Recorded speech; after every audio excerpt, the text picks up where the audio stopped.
We have people from all over the globe here on Haps, and it is, hey, John, nice to see you. It is a fantastic, it's new. I know you've thought, oh, I've heard of live streaming before, or, yeah, well, is that like YouTube? It's kind of like YouTube and Zoom crashed into each other and had like a killer app for a baby. And that is what we're on. We're on Haps. So we'll talk a little bit about that during the show, but I'm just super stoked to invite to hang out with us in the whenever I envision this. I'll explain that in a minute. This is Gavin Booth, and I'm just thrilled to meet Gavin, and I'm anxious for you to meet him too. And he is coming to us from Toronto. Gavin is a mid-level, what did we say, career filmmaker, according to the folks at Clubhouse. I call him an actual director who's making money and making movies and probably having a really good time. And that's what it's about. I don't think people really realize that most people in Hollywood, yeah, they don't get paid billions. They work hard, and a fair chunk of them get a good living, but they work their butts off. So nice to meet you, Gavin. Nice to meet you too. Yeah, it's not a career path. If you want to get rich, I can recommend about 49 other career paths that would be a lot easier and less painful on the soul. Yeah. And don't need your personal investment and everybody you've ever known's personal investment in your films, right? That's got to be tough asking people for money like that. It's interesting. I mean, it's all about building smart business models. So I never want to be in a position where I feel unsafe that I can't recoup somebody's money if I'm asking them to put it into a film. That's probably the most fair way to say it. It's a treacherous industry, and just selling anybody an independent film, it's a hard sell when they have a million streaming platforms full of celebrities that they know that 5 years ago maybe they didn't. Yeah, that's pretty good though. I like that from if I'm an investor, standpoint. You telling me that you actually value my money and you want to see it come back. You just don't want to make the next big film and be the next big dude, which would be great. I mean, who's going to say no to that? But having a working filmmaker, I think it's so important to me because we have working musicians even on this platform. I have friends that are working musicians in Chicago, actors now, right, that are on the stage in Chicago, and some of them make a good living and people don't know who they are, and it's a craft and it's an art, and it's a dedication and a lot of work. And Eleanor would tell you the technical director, that I kind of tended, my interviews are kind of like squirrely and I go all around, but that's fine. I have lined it up. I call it just tangential thinking. Tangent thinking is just everything's like, yeah, we're talking about that, but then there's this and this and this, and then eventually we'll get back to where the center lane is. Yeah, in regards to musicians, I've actually learned a lot about how to be satisfied as an artist, sort of earning a living versus like worrying about becoming rich and famous, directing music videos for so many bands and being around long enough to watch the sort of rise of Napster, the collapse of the CD sale and the change in the music industry. I have friends that are like, quote unquote famous because everybody knows who they are. They're on the radio all the time, but they comfortably own a house. They don't have to work another job. They can put their kids through school and everything. And that's like, that should be the goal. Anything else that comes after that is gravy and amazing. But what do you want to be? A musician? Well, if you get to wake up every day and play music and that's your job, then you're successful. Anything else, everything else is wild success. If it happens, great, but it should be unnecessary for sort of personal fulfillment. How did when did you make your first film? I mean, your 1 minute film, like Darren, right? Like he talks about, but when did you make your first thing? I did it all wrong. I mean, in high school I was making films, but I did it all wrong. I started my first day directing anything narrative.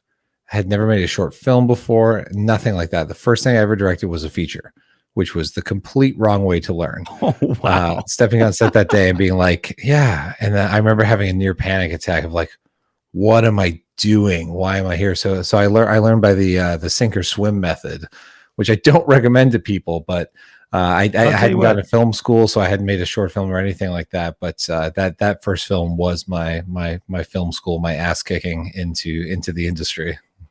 it makes for I think it makes for a very well seasoned, strong person very quickly to try and take on that big of a project at once, because it's, you're gonna make it or you're not, and you're gonna figure out things that you'll make it work. I mean, it actually sounds fun to me, but yeah, crazy but fun. It was fun. Yeah, I scaled back then, and then I went into doing music videos and shorts, and then eventually a smaller scale feature when I felt ready a couple of years later. What is what when I have my very minimal time in terms of filmmaking and commercials and stuff, but I think editing commercials, to me the hardest thing was always like something that was 30 or 45 seconds, because I had to cram a bunch of stuff into 30 seconds. So give me the difference between a 3 or 4 minute, decent budget, right? You've worked for some big, we were just talking about that, big bands, right? But yep, a nice budget on a music video versus, an independent feature. Like, I mean, which one's tougher, do you think? Well, it's interesting. I'm about to direct a commercial in Toronto that costs more than Last Call, the last feature that we made, and it's a 1-day shoot. Gosh. And it makes me laugh sometimes because, a production meeting will be like, okay, we'll try to shift some money around and see if we can make this happen. It's just like, I think we'll be good. I think we'll be good. We can do this twice, but I don't want you to know. Yeah. But there was it's interesting, but music video budgets are not what they used to be. But what I like about music videos still is, like, from a career trajectory, I don't have to do them. I don't mean to sound snobbish about it, but like, I could focus on just building features, but that's sort of my bread and butter of how I earn a living. But because I'm the producer, the director, and the editor generally, sometimes the cinematographer, that's the way to make it make sense to wear multiple hats and sort of take multiple paychecks from the smaller budgets. Sure. But it's a fun way to learn new production techniques, work with new cameras, work with new ways to kind of like figure out how to do things on the fly and on the cheap, that I can apply those techniques and cost savings towards my next indie film. Because my sort of path forward is I'm always pitching larger budget things to studios, streaming companies, everywhere I can, and that'll be great when those break open. But I don't want to sit idle between that. I like to work. I like to tell stories, so I'm always going to be focused on having another sort of indie film that I can just sort of control and manage on my own in between while other things are in the works in the background. I like that. And we were talking a little bit before in the virtual green room here about some things and the way that your mind really works as a business person too. You're a business person, you're a director, but your business is right. It's business. And didn't want to be. Director you probably know is a very good business person, right? No, being your own producer is, again, I don't recommend it to most filmmakers. Like, align yourself with a producer, because like preparing budgets, understanding, film deals and contracts, learning how to navigate distribution and all of the sort of sales agent contracts and everything that goes into the business end of film, that's what it is. It is the film industry. It is the film business. It is not the entertainment happy land, artsy fartsy, make your stuff and have fun industry. Yeah. Not all dancing around on a lot. On a when it works, right. It feels like that, but it should.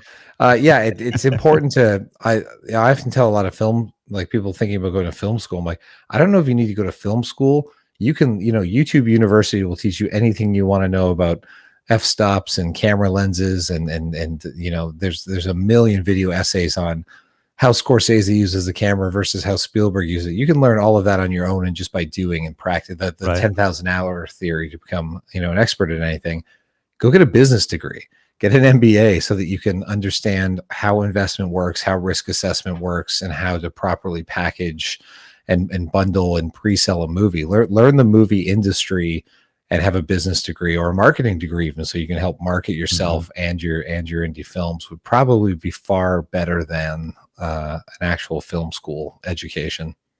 I think that's sage advice. And I would say to anybody that's, 15, 16, 17, 18, and has already made 3 features because they know how to, use a gimbal and an iPhone to a degree that, I could only dream about, because they make television commercials on iPhones, right?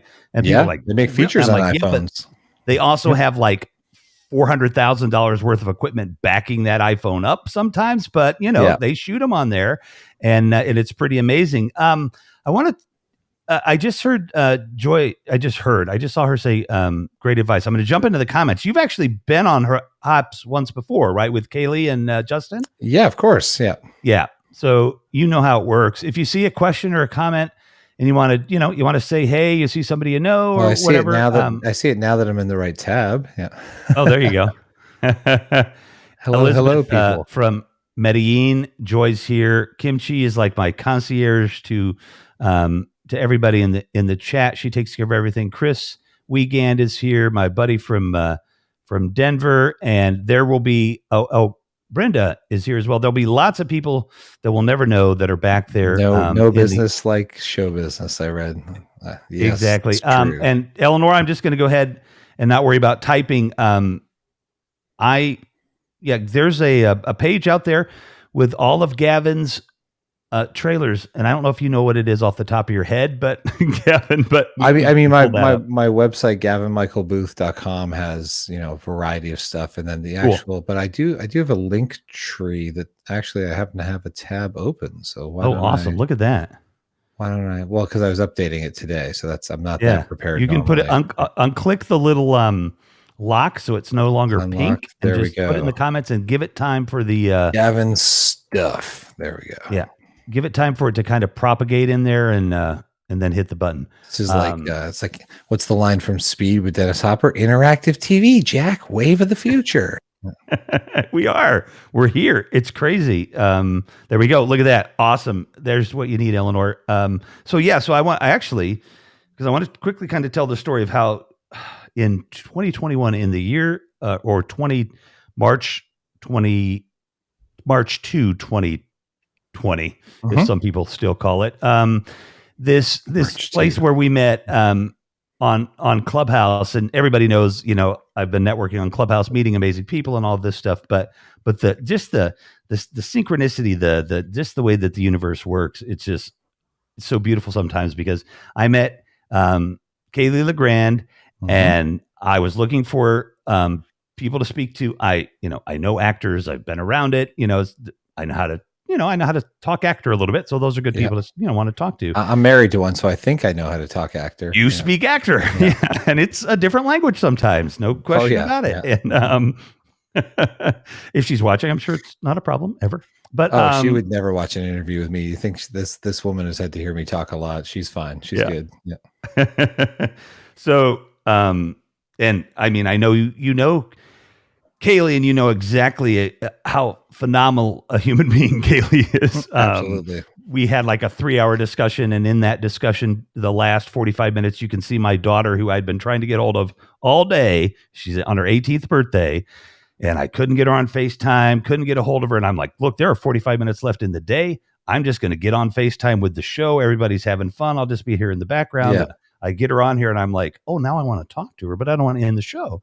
So I'm like, hey, why don't you come on? And so she spent 45 minutes of her birthday with Kaylee and I. Really, it was just with Kaylee and her, and they just had a blast for 45 minutes. That's the most Zoom birthdays, online video chat birthdays. That's very 2021. Yeah. Definitely. So in that realm, people know Clubhouse a little bit, and you can always DM me. I'll be happy to tell you about it. But Clubhouse, you are doing these rooms that you are, I think, I know you are, but you're imparting kind of your knowledge, your wisdom, your experiences on there. And it is so powerful. Like, there was nothing, obviously, when I was in film school, there was I first started surfing the web in 92. Surfing the web in 92. And so I was still in film school technically, but you're kind of letting your craft out to the public, and it's amazing. Like, what is that experience like with, people that probably making other film connections and meeting people that want to be filmmakers? And tell us a little bit about what that's like, because this has been a strange year for all of us, and this is a fun part of it. Clubhouse, I say they should adopt the tagline, putting social back into social media. I've become less and less a fan of social media. It's just, you know, I post on Facebook and Instagram and things like that. I'm usually promoting movies we have in release or upcoming screenings or things like that, but or behind the scenes of music videos. But social media in general is just such a everything's ones and tens now, right? It's the worst meal I ever ate, the best meal I ever ate. It just feels like not a lot of people are actually being social on there. It's just, you know, venomous hate or like absolute praise for a hamburger. And like that's, or cat videos. Cat videos are universal. They'll never go away. I mean, obviously YouTube changed my life in terms of being able to put out work and share music videos and things from indie bands around the world. So when Clubhouse came along, I was like, I don't want another social media platform. My friend said, you just have to understand it works like this. Right now, it's still relatively small, like 3-4 million people on the platform or whatever it is, 10 million people. It hasn't hit the public outside of iPhone users and beta testing. Like, just get on there and try it. Like, I think you have a film coming out, you should go try and promote. And I thought, great. And then I started to see what it was in these rooms of like micro budget filmmaking advice. And I go in there and there's 10 filmmakers talking about, I'm trying to get my first $50,000 movie made. And I get hit up often in email and on social media. And if it's young filmmakers, I always reply. It might take me a few days, it might take me a week, but I growing up, I didn't have any resources like that here. Like in Windsor, Ontario, Canada is not the bright center of the film universe, you know. And when I was even looking into going to film school potentially after high school, as just a kid obsessed with making movies on a camcorder, there was really nowhere to go, nowhere to turn. And I just thought, this platform is kind of amazing. So yeah, I'm happy to. I've only started a couple rooms in there, but I keep getting sort of, you get pinged into these rooms, and I'm happy to kind of share whatever I can. I think my approach has always been, you know, no BS. Just like, look, this is what I know, and I have a podcast I'm starting that's based on what I always say, which is, here's my advice. Not that you'll take it, because often you give advice to people, but good advice often sounds insane. It sounds like, oh, that's too expensive or too hard or going to take too long. And people are always looking for the quick fix. People want to ask a question like, what do I do to get my film made? And you go like, you know what? There's a website right there. You type in your email and the people will write back with a check for you. And then your movie, all your dreams will be made. And I just think I can try to be there as like, look, I've been in the trenches. I've shot enough stuff that I have some sense of what it takes to make projects and can speak on a handful of topics that I think I know well, but to try to do it in an encouraging way that, and really, because a lot of advice too is like, well, what I would do. And it's like, well, no. Listen to what the person is saying, where they're coming from, what's specific about their project and approach, and try to apply advice that's going to suit their situation and actually better them versus scare them off or make them feel like, oh, this is too difficult. Maybe I shouldn't be making movies. Well, I'm glad that that there's somebody out there to boost folks' confidence and ideas, because there's certainly, other than good professors, you know, when I did that film school thing many moons ago, most people didn't at all understand even why I would pursue such a thing. But it is really good. Do you you said you're from Windsor, Ontario, and there is somebody that just said, last call, amazing movie. And I just wrote back, Sean. Exactly. I figured that might be somebody you know. Oh, yes. No, very, very well. Sean and I have, decades of history now. Oh, wow. At least a decade. Wow. Yeah. Tell me about your relationship to home.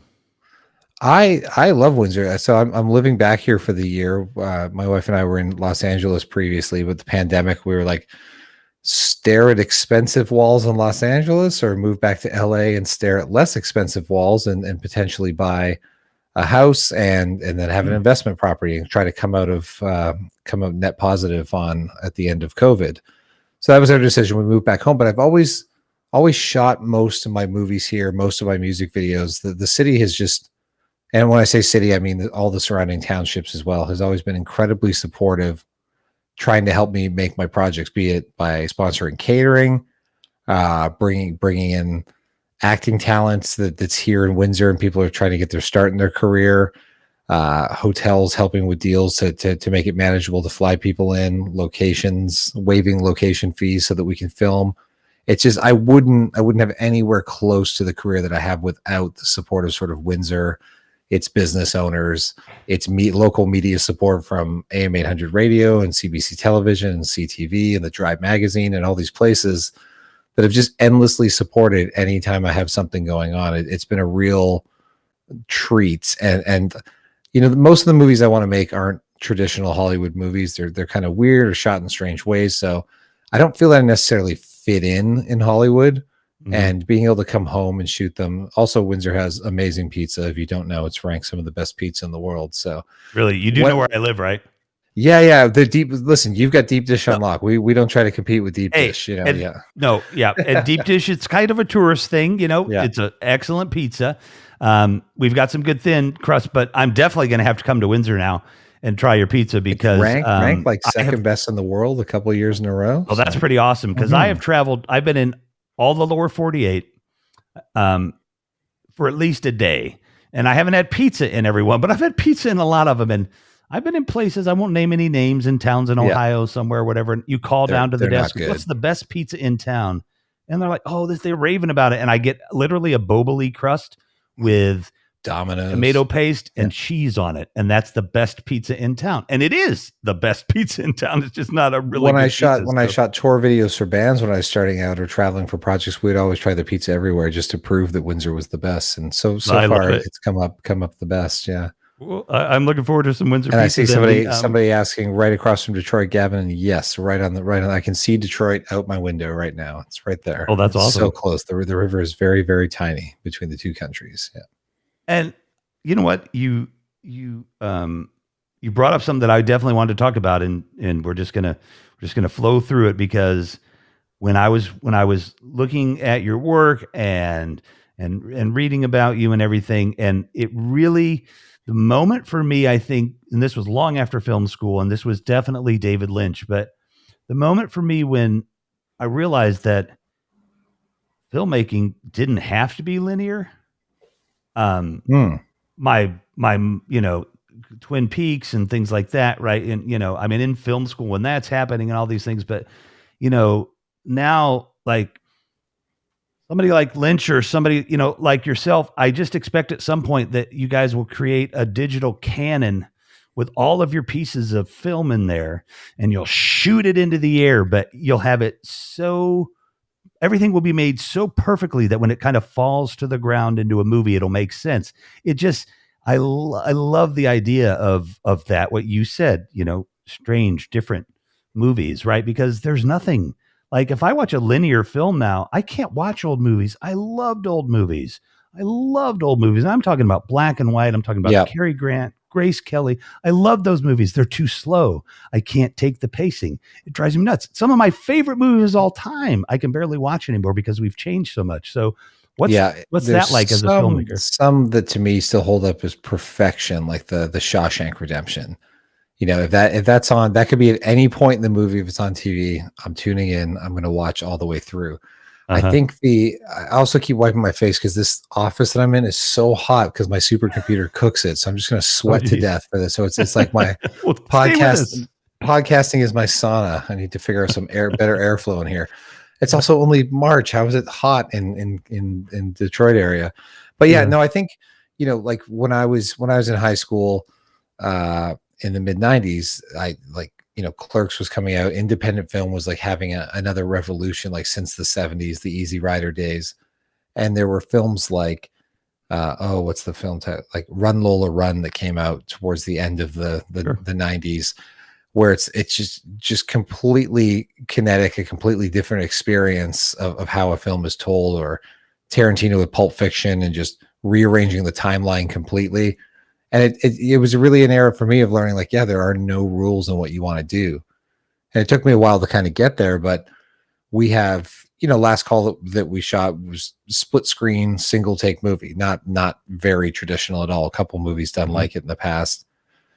I have a film coming up, a short film called Artifice, which is five separate short films all on the same theme, and we decided to instead of showing you each one linear, we're intermingling the five into kind of one piece, like in the edit. That was the decision that was kind of made after it was written and shot. And that was made in the edit? You made the decision? Yeah, like we shot it the way that it was on paper, and then just this idea kept coming back to us as the team of like, what if we just shake this up? And then there was an interesting narrative that grew out of, because they're all in the same thematic story. you Mhm. can cut from one person saying a line to the next person in another chapter, and it still has this weird flow where it almost feels like they're answering each other. I shot a short film that I'm still editing that's all done in reaction shots. There's nobody, you never see the person's lips on camera who's speaking. I just thought, can I frustrate an audience to the point that long enough that they'll stay? again, going back to movies that inspired me, because if you remember that shot of Bruce Willis in Pulp Fiction when we first meet him and Marcellus Wallace is talking to him, but we just stay on a shot of Bruce Willis's face for an extraordinarily long time. Feels like Or way normally too long, any right? movie, normally any movie you'd be cutting back and forth between his silent reaction and the person who's speaking. I love that. Let's go to the pizza debate over here a little bit, because I did want to say, I was going to also say, Chris, that no, they're not talking about Detroit style pizza. And until I get an actual sponsor, Fat Chris in Chicago on the north side, Detroit style pizza, damn best pizza I ever ate in my life. Bar none. Forget Chicago pizza, forget anybody else. Fat Chris in Chicago. That stuff it just blows me away every time I get it. There's a place I'm still going to try Windsor. There's a place in Austin called, I think, Detroit 313 for the area code. That's Detroit style pizza, and there's a chain in Windsor here now, Armando's, that is doing Detroit style pizza, at least at one of their locations. So usually now we get the Windsor pizza and then a smaller Detroit style pizza. Detroit, you get a 4x4 does it that way. Yeah. It's all way too much pizza, but I mean, whatever. Got to be indulgent in something. I don't use drugs. I might as well use pizza. There you go. Well, yeah. I mean, I smoke weed for pain and for fun and for pizza, but it's so funny how that cycle just all ties together. It does. It never stopped from about 13. Oh, no, I wasn't that young. Sorry, mom and dad. I mean, 18 until today. But the in that idea of movies and not being linear, and you being able to do this, I want everybody that knows Gavin and everybody that's getting to know Gavin that he really just slid by this movie that he made called The Last Call. Did a good job as a director. Yeah, I just made this kind of movie, and here's what it was about. And he slid right by it. But we're going to circle back a little bit. It's just for others to decide if the work is good or not. I know. It's but you said a couple of people have done it before, and it's not that kind of thing that's often done. You got to remember that this is two people, right? In this story, the main characters, they're starting basically at two different places, right? And they're kind of converging, right? The story's moving in it's even moving in its own direction. It's not necessarily, are they coming together? Well, let's not give it away. The point is, you're shooting two films at once. Yeah, all in one take. You're not shooting one movie in one take, which is a monumental task. You're shooting two movies. The movie is the conceit of the movie is simple. So David Wilkins, who stars in the film, produced it with me and wrote it with me, came up with this very simple concept, and it is a man calling a suicide hotline.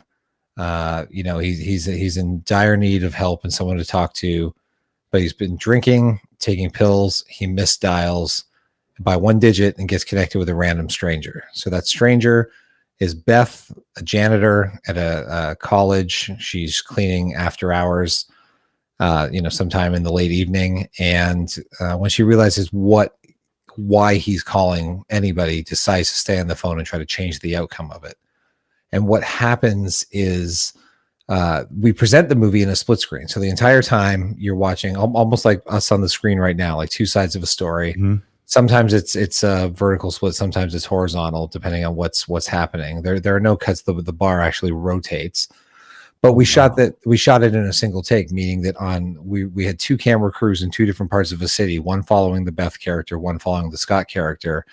And when we yell action, the entire movie plays out just like if you were sitting in the audience of a play until the very end, and we yell cut. So, the one take thing, there's real time and there's one take. Real time means you can still show a movie where it seems like there's no breaks in the story or the seconds on screen, but there are hidden cuts. Like 1917 used that technique. Birdman used that technique. Obviously, you can't stage 1917 in a single take. It's just not possible. So you hide cuts, but it's still, the audience experience is still in real time. And listen, maybe we're stupid for doing it in one take, and we should have hidden cuts and found a way to make our life easier. But there was something to David, and it can be a gimmick. There's a lot of, I see, the handful of reviews for Last Call that I've read that say, I thought I was going in for a gimmick, but I enjoyed the story, which is the best compliment. Because I know anytime you see something like, Zack Snyder shot the new Justice League and it's all in 4:3, it's in like square screen IMAX, and you're like, gimmick. And you're like, no, there's a purpose. There's a reason he chose that format. Like, Right. Single take, long take. Spielberg loves oneers. Children of Men has some of the best one take scenes. There's a lot of just even scenes in movies that are single take, and it's just another tool that a filmmaker has to tell a story. With Last Call, we felt, especially once that phone call connects, as an audience member, you're supposed to be in Beth's shoes. You might not know how to handle a call like this. You might not have all the answers. So by never breaking the take, we wanted to give the audience a much more like intimate, immediate, like kinetic experience of not ever getting it. There's no fade out. There's no like cut to an hour later. Like you were there with every tense moment of the phone call. And that's sort of the reason we chose to tell it that way. Well, that, I mean, like, whoever said I look like Scott Foley. I'm sorry, the comment just distracted me. It says I look like Scott Foley. Was he the dude off of Felicity? No. Or the Kids in the Hall guy? I think he's talking about the Kerry Washington political one. That actor Scott Foley that plays the president. I can't think of the name of that. I have Google. Yeah, the so easily distracted. No, it's okay. I love it. And I just wanted to say to everybody, I just matched our color temperature. It is the guy from here. He was on Felicity as well. So he was. Okay. I got it. I just matched our color temperature here on the screen with just 3 quick clicks with this circle light or whatever I have in front of me. I'm like, yeah, color's off. And I just click. Technology is absolutely amazing right now. So wait, you can change your mood lighting as the content of the podcast changes essentially? Well, we could do that, but yeah, this was just like, it was irritating me because I was too yellow. And so I just flipped the little switch on the little fancy ring light above me. Nothing like being the host and the first AC for the camera at the same time. Exactly. Exactly. When you're making a movie like that, you just made me think, whoever invents time travel, can I come back and be on the set? Because you were just talking about, literally, you were rotating the camera. No. Rotating the bar that you see, the split bar. Okay. So you're actually digitally rotating that. Yes. Yeah. It's done. So gotcha. Yeah, we put the 2 sides that we filmed in the computer, but the actors, the camera operators knew when it was going to be a vertical split, when it would be horizontal. So they knew to reposition the cameras to frame correctly for each thing. And then in post, although the movie doesn't have, there's no traditional editing. And I thought people would be bored of watching a split screen feature. So I came up with that idea as a way to just sort of reset the viewing experience. And at least we're not changing shots, but we can change the way that your brain is processing the split screen. And then we found an organic way to build in a logical reason story-wise why that change would happen back and forth. And then once we had that, it was easy to incorporate it. Hey, we got audience questions here, which I love. First, Joy, I will watch anything Scott Foley is in. Funny things in the comments here. Last Call was a movie that will emotionally drain you. Sorry, that's what I say outside of a lot of screenings. I'm sorry that you have tears in your eyes and you didn't expect to come to the movies and cry. I'm going to say, like, is that a bad thing? I certainly expect to have some, major things happen while I'm watching a film. I would hope so. Let's see, I'm all about Stanley Kubrick Easter eggs found in some of today's television series and filmmaking. Do you leave any Easter eggs anywhere, Gavin?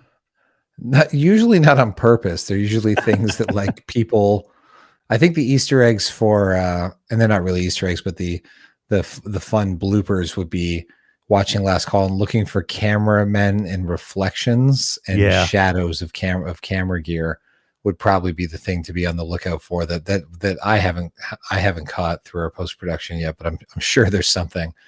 But in terms of actually hiding Easter eggs, not really. More so sometimes I like to have fun of like there's an actor that I've cast as a doctor a couple times in different projects. So he sort of has his own cinematic universe that although these like music videos or short films are wildly different, I know that there's this universe where this doctor crosses. He's skipping around. It's like his worst day ever, where all of these patients came in separately. Yeah. The you were talking about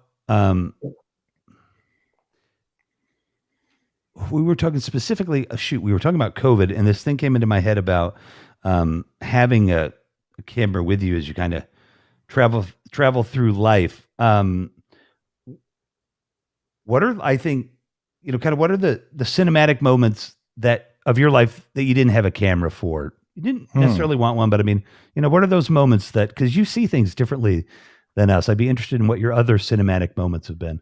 Well, my wife knows we're never going to go walk in the woods with the dog without me getting some epic slow motion shot of him running through the leaves or the snow or whatever it is. It's just sort of part of like, it's like a reflex for me that if I see something now, especially with iPhones and smartphone technology, that I can just pull the phone out and sort of play with framing. But usually moments like, it's like backstage at sort of major events or screenings, being at concerts, try to like maybe get my one like photo and then just put my phone away and watch it. I actually made a music video. It never got released. There was a issue with the label, but it was all about everybody just having their cell phone out at the concert. Nobody's dancing, nobody's clapping along, nobody's singing. Everybody's just too busy trying to get there. So, which you see all the time, just a sea of cell phones, and everybody's missing the thing in front of them. So, right. I guess what I'm trying to say is that I'm happy sometimes to miss the opportunity to have a photo or a video to actually just kind of enjoy life. Like I love social media, like Facebook, YouTube, all these things. Without their existence, my career would be infinitely different.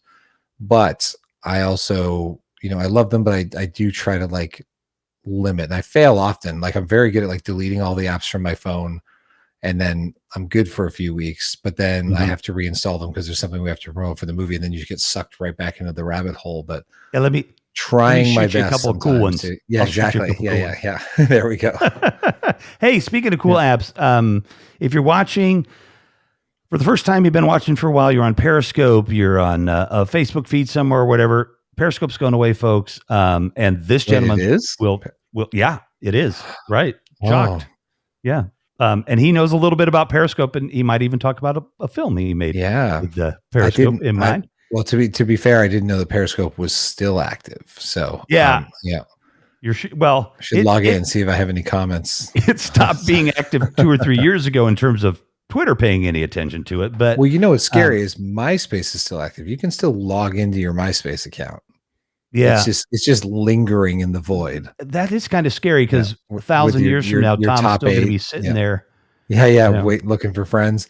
But exactly. I think, Periscope. It was interesting. I had heard of one of it. It was new. So this is 2015, and somebody told me about it. I'm like, what's this? You can live stream it. I had my phone. I distinctly remember we were sitting at our dining room table in Los Angeles.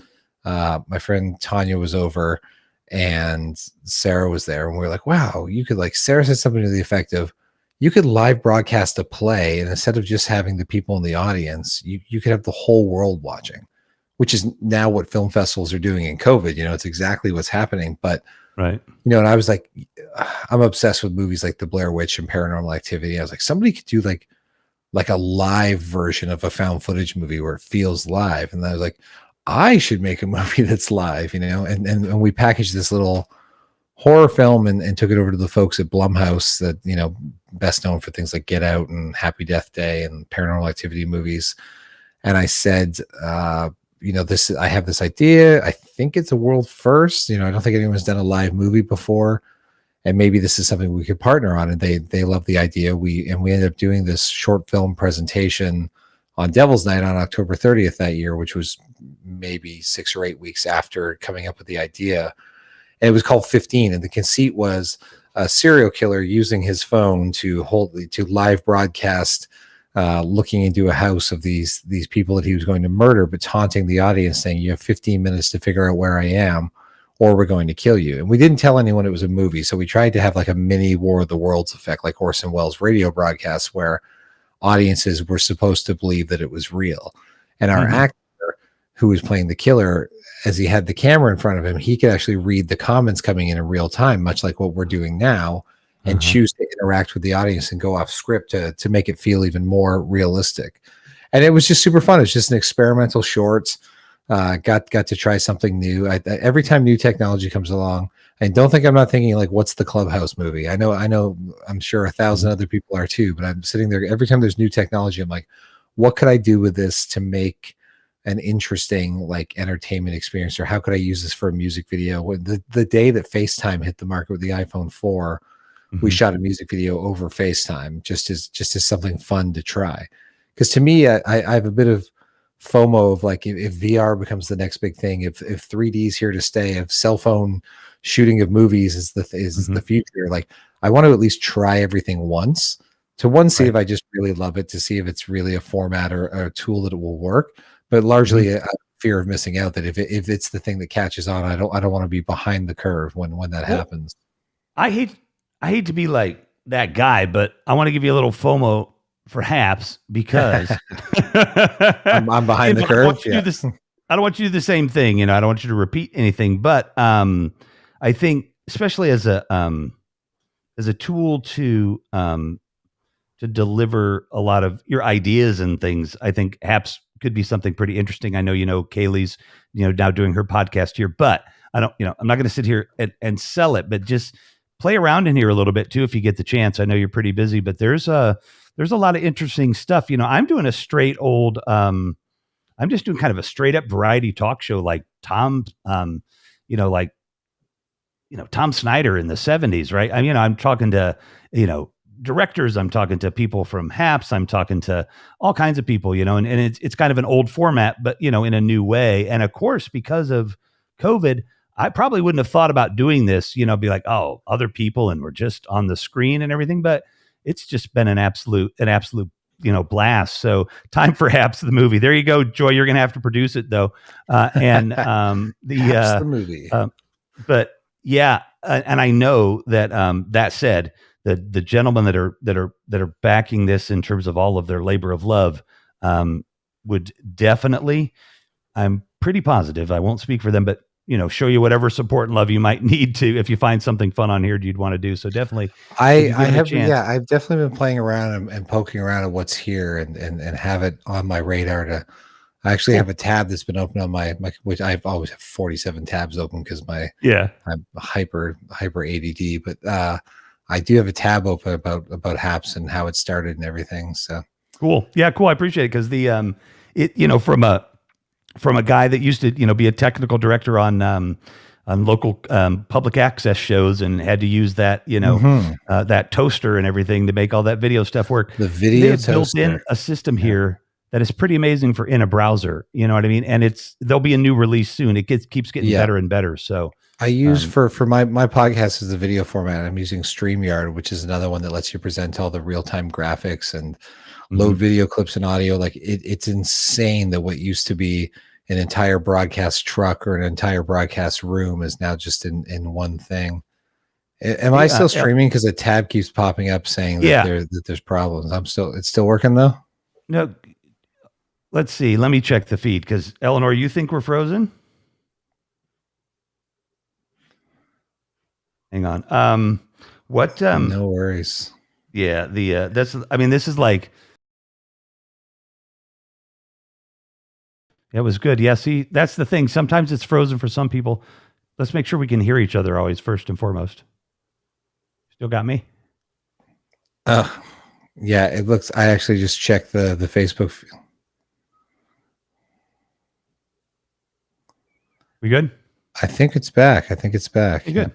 The okay. Oh yeah. So like technology like this, I love, like live, like my first real, but I consider my first serious interview on here in terms of like I get nervous when I meet somebody that, I like their work or, whatever. I mean, somebody that's making ground,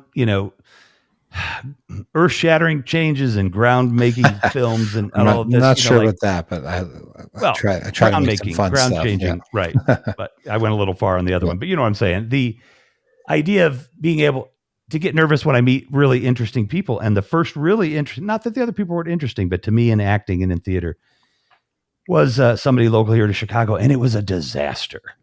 Like all of it was my fault. It was not, it wasn't Haps. It was all my fault. Every button pushed wrong, everything did. And I just felt really bad because this person was a really good actor. I think it's since 2020, like all the late night TV shows, like Seth Meyers looked awful and sounded awful for a month. And I'm like, how has like NBC not sent over a camera package and a technician in a spacesuit or something to keep him safe to do this? Like it's embarrassing that YouTubers had a better go at their content during the pandemic than some of like the these multi-conglomerate TV networks. It was so all that to say that like the playing ground is even to get through any Zoom call without I saw a great meme the other day that says every Zoom call starts like a seance from the 1800s where it's like, Margaret, can you hear us? Are you there?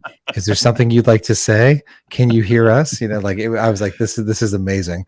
It's true. Beautiful. Like if you try to have more than two people in a conversation, there will be glitches. So I think it's just a perfectly acceptable, like par for the course. This is no different than when it's windy and your satellite goes out, or you sit down to watch WandaVision and Disney Plus has too many users and you get the loading bar forever.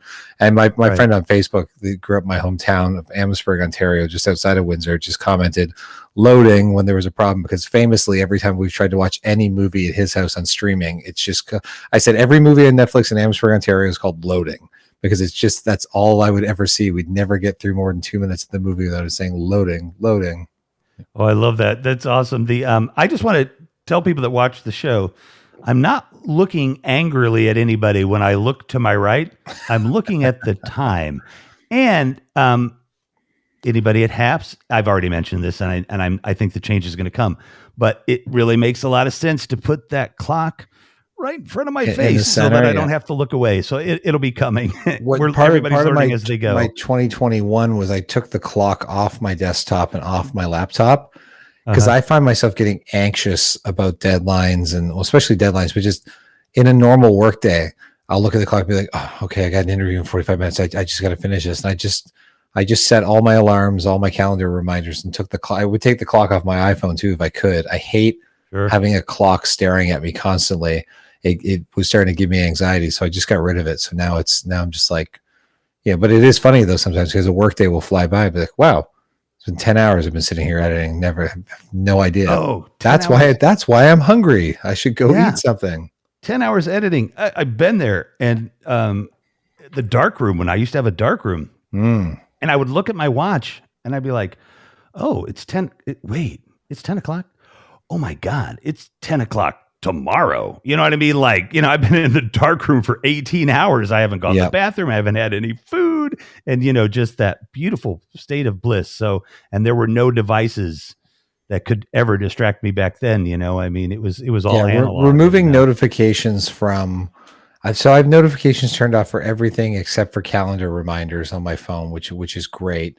All sound turned off except for a couple key people in my life for text messages.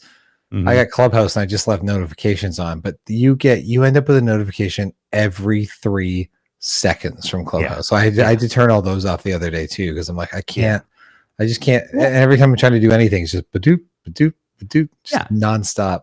And I tell you what, on Clubhouse, the way that it's structured, I can randomly open it up and find something, the algorithm knows me well enough to find something that, that I'm going to want to, watch. And actually, I have to ask. So, is it Darren D'Angenu? How does he say his name? Oh, Darian. Yeah.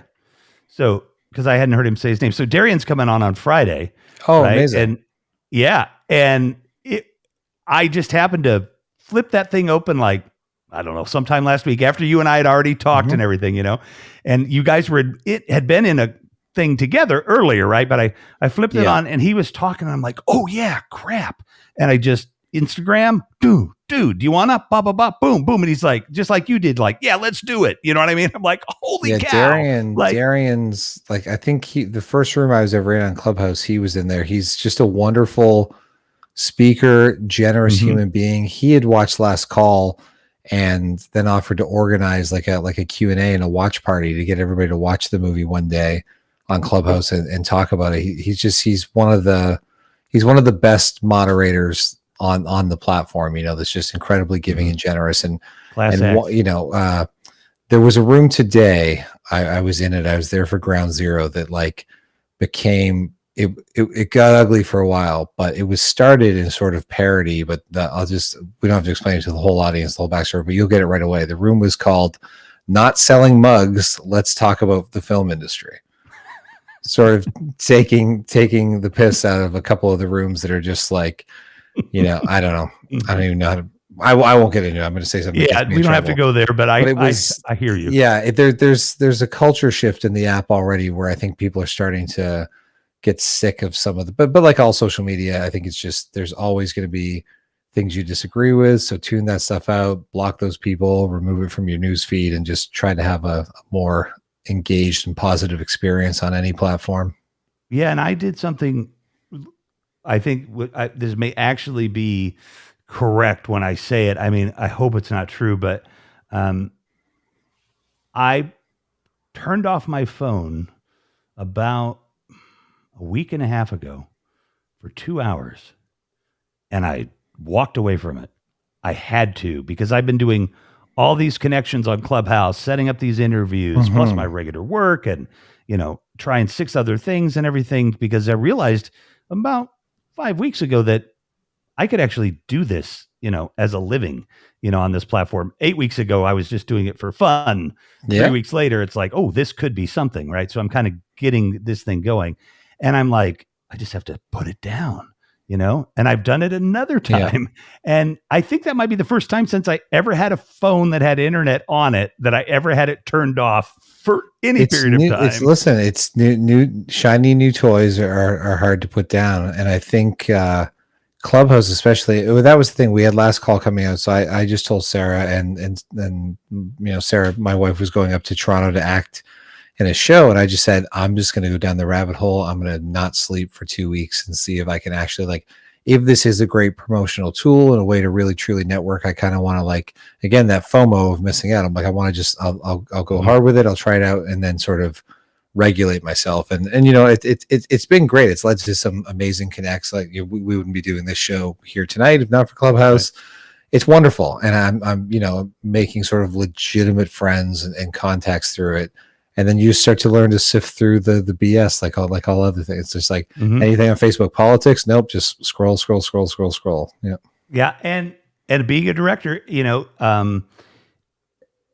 this is a question I definitely wanted to ask you, but I'll transition into it. But being a director, you got to be a pretty good bullshit detector, just to get through your day, right? With everybody.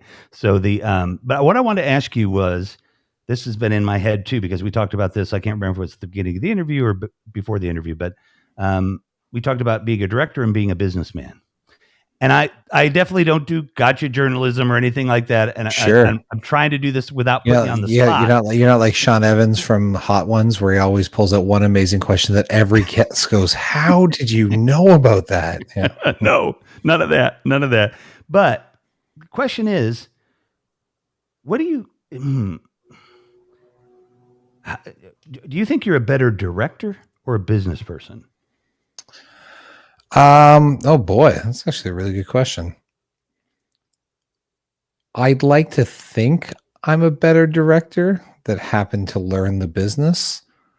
But I do often at times think about perhaps I'm still trying to figure out what my ultimate path in this industry is. Let me say that. So maybe it's producing for other people.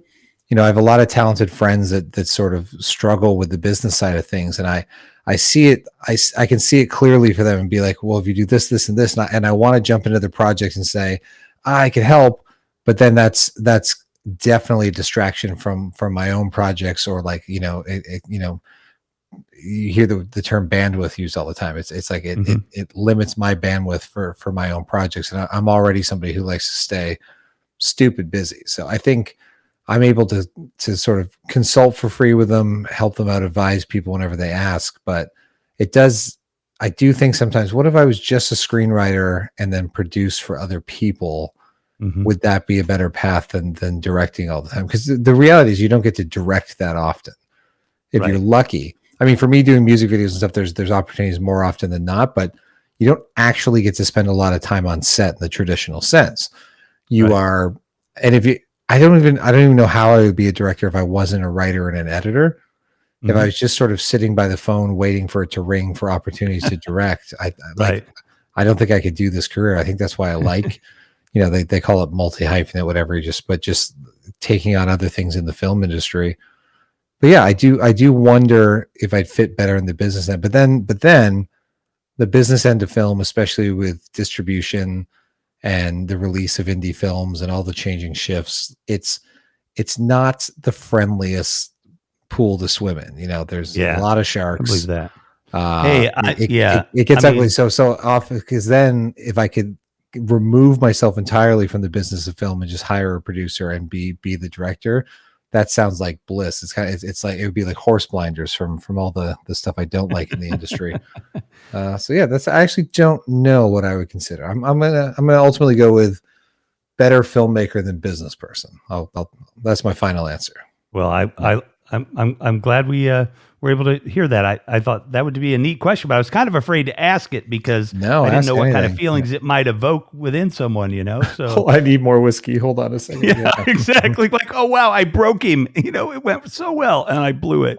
Yeah. Mark, you might have met Mark on the other on the podcast you were here, but Mark Goldman, the CEO of HAPS, is in here, and just nice to see you, Mark. I've seen you a couple of times today. Please do not come in to the broadcast studio and turn off my program. He's never going to live it down. I'm never going to let it live him down. We did a great little program AKA called HAPS God. Yeah. Could you fall in love with a robot? And Mark, I'll only do this. It'll be the last time I do this, Mark, probably. Could you fall in love with a robot? And Mark comes in, and I think he was having trouble with his microphone or something. And he went up and just ended the broadcast. He hit the wrong button and we were done. I'm like, you're the CEO. It's your thing. That would just be too tempted. What I did learn on Clubhouse that is fun. So, for anybody not on Clubhouse, the system is whoever starts the room is the moderator. They can make other people moderators. But if somebody makes you a moderator of a room you didn't start, you can kick the person out of their own room. Yeah. And if there's more than two moderators, they won't know who did it.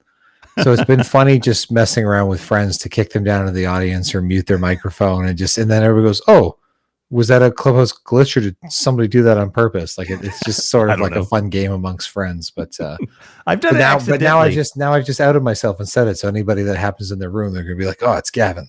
No, because it could be me but I do it accidentally with my fat finger because I want to look at their profile.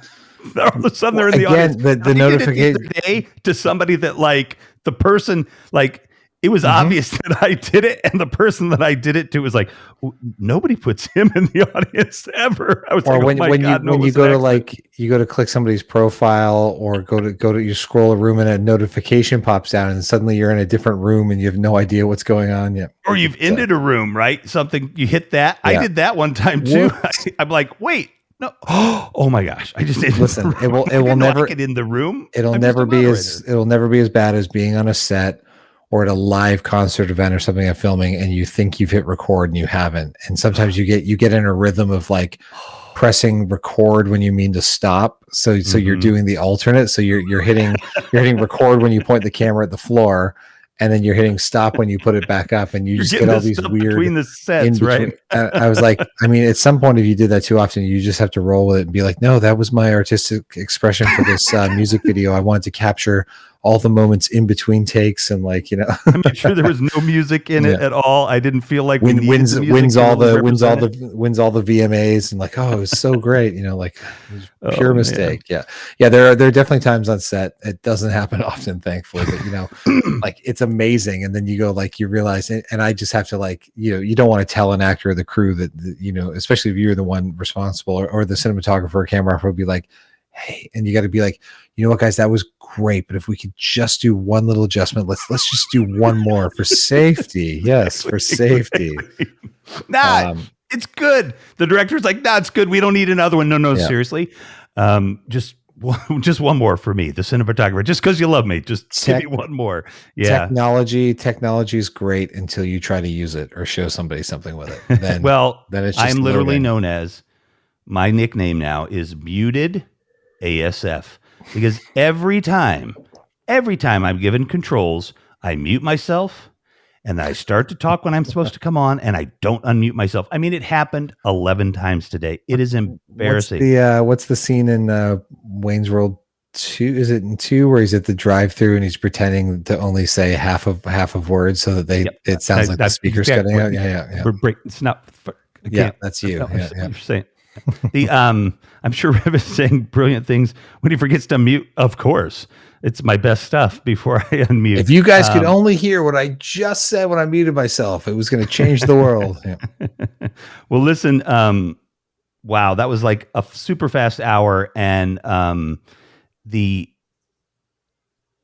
you come back again sometime and hang out? Sure, happily. Yeah, it's just you know, like let me recharge the creative batteries and have something else to talk about, you know? And yeah, that would be fantastic. And then my other question too is, who do you think, especially maybe somebody that could use a little boost? You know, I don't have a lot of boost ability, but people do watch this, and I know there are people that watch this that know people. Who should I interview next, do you think? Who would you recommend? Indie podcasters, startup podcasts have to stop saying, just a little up. You just have to say, because listen, as an independent filmmaker, without folks like you, people don't find our movies. You know, it's the truth. Like it's really on us as the producers, the directors, to get the films out there.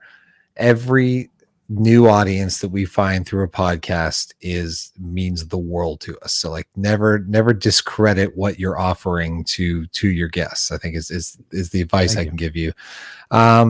Yes, I have a friend, he's got an amazing, I'm so bad at pitching other people's stuff because it's not mine. It's called Trouble Is My Business. It's a film noir shot recently, but done in the classic sort of 40s style of cinema. And Tom Conkle, he's a filmmaker, writer, director, producer, lovely human. He and I are co-writing something together right now. But when you say somebody who could use a boost, I always think all indie films need a bigger audience, but I think of Tom's, and I think he just did something so special with it, in almost like a forgotten genre and style. And I think more people would really enjoy his film if he continues to find more ways to promote it to audiences. So he would be my suggested guest for you. Well, that's awesome, Gavin. And I will. Well, Tom, do I say your name and you appear like the Babadook or something? He just commented on. Have you been listening the whole time, or just like I saw him in here, but I didn't realize. Hold on, wait. I'm going to try it. Candyman. No, I'm not going to do the third one. I can't do it. Yeah. Holy Toledo! That I love that. Wow. Yeah. RevMac Live on IG or Twitter, Tom. Let's get this. Let's put this thing in the. I need to learn that skill. What's that? Somebody's talking about Last Call. I must go. It's fantastic. Yeah, and it should only take us about 30 seconds to book a date, because everybody lately, like that Gavin, everything has been so gracious to do it. I look forward to talking to you, Tom, and we can talk right after this if you want. And yeah, wow. Thank you, sir. That was. Hold on. Let me try this again. Okay. Man, I really think you should talk to Mark and Jay Duplass. They're heroes of mine. I just think if you could get them on the podcast, I would listen.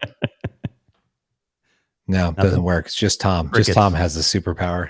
Yeah, that is absolutely awesome. Again, I'll look forward to running into you on Clubhouse. If you need anything here, and you want to do something here, just hit me up. Everybody on here is super friendly, and we'll be happy to show you around here a little bit. But I think that would actually be great. I'd love to just have a private room with you and get the kind of grand tour of all the features and everything. That would be wonderful. Oh, fantastic. Well, then, I will. I'll set it up. I'll get a hold of you. And last but not least, what are you working on right now? Like, what's you can tell us anyway. Mm-hmm. Yeah, I have a feature that I'm shooting. Looks like July. It's a horror thriller. Can't say the title or anything, but it'll be announced soon. So that's fun. It's really interesting people behind it. Interesting distribution methods. More excited about the potential of releasing this film that I have ever been for an independent film. So that's the tease. I have a sci-fi band movie that I shot at the end of 2019 called Primary that we're doing some pickup shooting very soon, and then finally gonna finish the post on that and get it out into the world. And outside of that, I've got 3 or 4 short films out at film festivals right now. A comedy called Rent Due, music video / short film called You Knew It Was Me, sci-fi film called Artifice, the one that I was talking about that's like the multi-stories now kind of cut together as one. That'll be debuting soon. And a horror film that my friend Ryan Powers wrote that my wife and Ryan star in called In These Parts. And that's a straight up psychological thriller. So those are out at festivals all over the place, and hopefully get to be will be put online soon. There's no real timeline in independent film. It's just whenever we feel it's had enough love on the festival circuit, then we find a way to launch it online. Well, but I will say, if everybody would check out Last Call, you can find it on VOD everywhere you watch movies digitally, through your Xbox store, through Vudu in the US, through Rogers and Shaw in Canada, iTunes, Amazon Prime for rent and purchase. Would love for you to watch it. And if you would take the time, give it a review, your honest review, not asking for anything favorable, just having reviews on these platforms helps the metrics of trying to boost your profile and keep the film swimming amongst all the giant studio features out there. Well, let me ask you this, because I know that we probably wouldn't be able to multicast it like over YouTube or Facebook and stuff because of all the copyright stuff. But do you think we could get away with, or even figure out a way to do a watch party like on here of your film?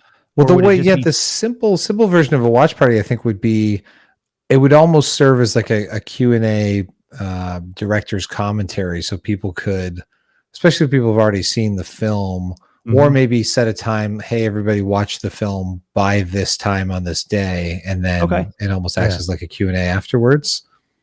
I mean, I'd be down. Listen, indie film, it sucks. It's hard to get anyone to pay attention to your movie when you don't have stars in it and have a weird little drama. Yep. So I'd be happy promote the heck out of that. We'll figure out how to do it together. We'll promote the heck out of it, and let's get you some new viewers. What I hear in my head is Haps presents the Last Call watch party. See, there you go. I'm already writing the trailer. Yep. I love it. Fantastic.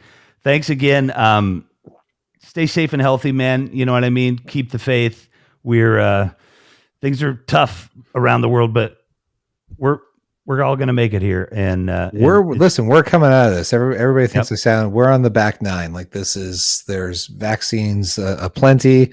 For all the complaining that, the vaccines are slow and things are being wrong. It's like in October, November, we didn't even know there was a working vaccine. Right. We're only the first quarter of the year, and hundreds of millions of people globally are vaccinated. So we're getting out of this sooner than later. When that border opens, you come to Windsor. I will take you on a pizza tour, and then you can stand alongside me and say, "He was right. This is some of the best pizza I've ever had." I'm looking forward to it. I'm confident. I'm looking forward to meeting you, and that will happen. Yeah, and getting to know Windsor a little bit too. So that'll be fantastic. I'll reach out right away. We'll figure out this watch party thing. I'll talk to your friend Tom, and fantastic, man. Anything you need, just hit me up. Look forward. Sounds good. Happy to know you. Happy to get to know you more. So you too. Thank you very much, Gavin. It was just a pure pleasure, and just enjoy that warm weather, or at least in the studio, right? It's sweltering in here. I've probably dropped 3 pounds, which I need to do just by sitting here being interviewed by you. Yeah. All right, So man. this is Well, what you I should take do. I care. should just book more podcasts, and that'll be my weight loss program. How I lost 30 pounds podcasting. Learn my Hey, secret. Yeah. and a mug. All right. Yeah, exactly. Yeah. Take care, man. Great to meet Talk to you. you soon. All right. Bye-bye.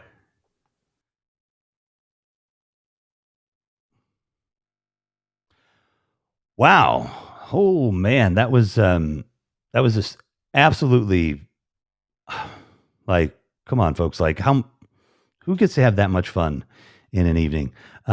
Certainly cannot imagine, would not have imagined 10 weeks ago that I could have, that much fun. Thank you guys. I want to thank Michelle and Joy and Chris and Eleanor and Kimchi and of course Mark and all the folks at Haps. And this is like this is just like blows my mind, folks. Sean Hart's, a friend of Gavin's there. Thank you for coming. Tom Kunkel, I'm looking forward to getting a chance to meet you, and super stoked about seeing your film, because I'm definitely a noir fan. And if you can bring noir back and keep me entertained, that would be a good thing, because I miss that genre.